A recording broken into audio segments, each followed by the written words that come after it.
అందరికీ నమస్తే. సో పొద్దున్న నుంచి తిరుపతి ప్రసాదం గురించి నేను మాట్లాడిన వీడియో, నేను మాట్లాడిన మాటలు చాలా మందికి తప్పుగా అనిపిస్తున్నాయి. సో ఎక్స్ప్లెనేషన్ ఇచ్చే ముందే ఆ మాటలకు ఎవరన్నా హట్ అయి ఉంటే డెఫినెట్ గా సారీ చెప్తున్నాను.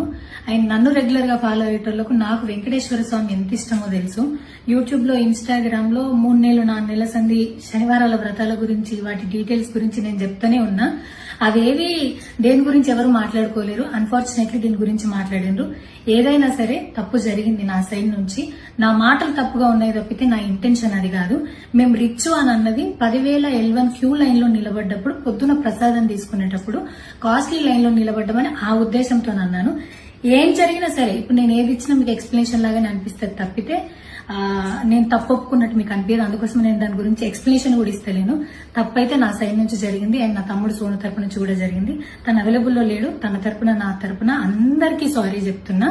సో నా ఇంట్లో వెంకటేశ్వర స్వామి, నా చేతి మీద వెంకటేశ్వర స్వామి, అన్నిటికన్నా ముఖ్యంగా జీవితంలో నాకు అత్యంత విలువైంది నా బిడ్డ. నా బిడ్డను కూడా వెంకటేశ్వర స్వామి ఇచ్చిండు.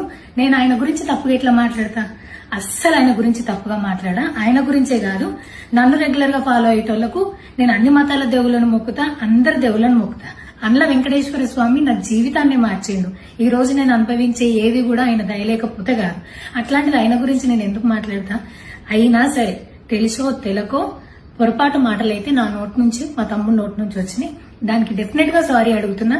ఇదేదో యూట్యూబ్ ఛానల్ ఏమంటారు వీడియోస్ పెట్టి కేసులు పెడతా అన్నందుకు కాదు, నాకు కూడా అనిపించింది అయ్యో అట్లా మాట్లాడి ఉండకూడదని, అందుకోసం పెడుతున్నాను తప్పితే ఇంకొక ఉద్దేశం అయితే ఏమీ లేదు.